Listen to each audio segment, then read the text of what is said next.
everybody, this is Brittany. Welcome back to my channel. It's been a long time since I put up my last video and I really want to apologize about that. It's hard to pinpoint one particular reason why that was. One thing I can tell you for sure is that I'm no longer in the apartment that I used to be in. I have bought a house. About halfway through January I made the move. Things are still a little bit disorganized, but once they are all neatened up, I am going to be doing a little tour. Once that video is done, I'll link it up in the cards above. For this video, this is going to be all about making a seed starting setup. For all of you guys who are looking to start seeds in a small area, I think I spent maybe just under $200 on it, and about $80 of that was just spent on a heating pad. I started with a shelf from IKEA called the Mulig, and the reason I specifically mention the product name is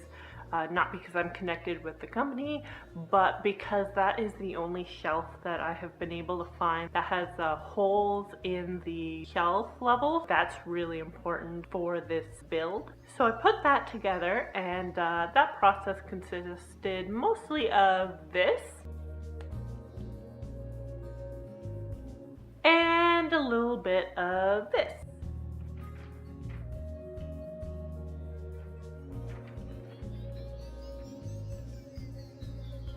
Ta-da! I've got myself a shelf.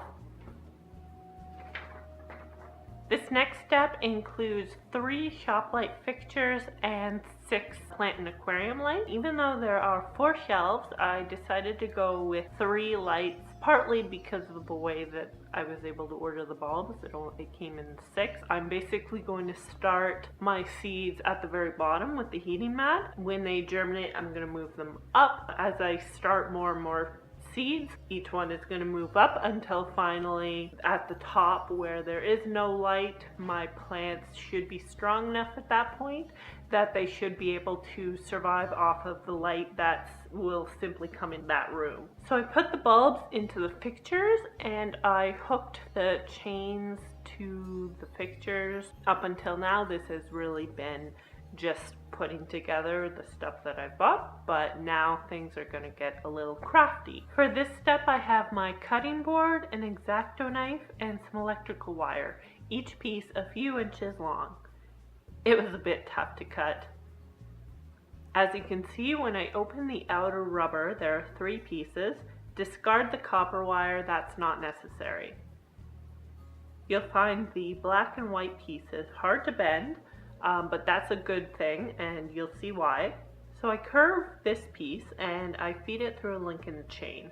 I count the links so that I can end up with an equal length of chain hanging down on either side. I don't want my light fixture to be lopsided. I then feed the 2 sides of the wire through the 2 holes in the shelf above where I want the light to hang, and use a wire clamp to twist the pieces of wire together like so. I then repeated that process so that I had 3 lights hanging above my shelves.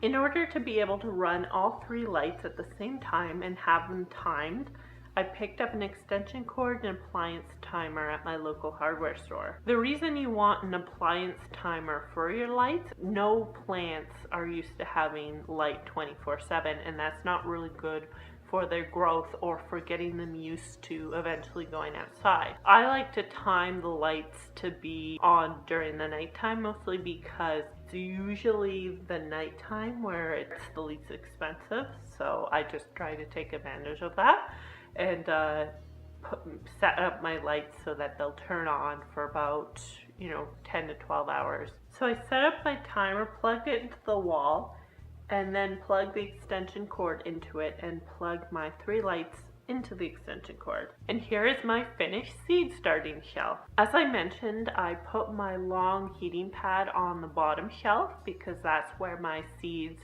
will start. They only really need the extra heat in order to help them germinate, and once they do germinate, they just need the light. So there you have it. Normally a seed starting shelf that you might get from a local grower supply can cost up to $600 or more. Like I mentioned, this cost under $200 to build, and it's already gone through one season and it worked really well. I'm super excited to use it again this year, especially when I have a little more space, but again, more on that in my house tour. But going down from 600 to 200 is pretty great if you ask me. So I hope this video gave you guys some great ideas for building a seed starting setup for a small space like an apartment or a small room on the cheap. It totally is possible, and it can totally work just as well as anything you might find at the store.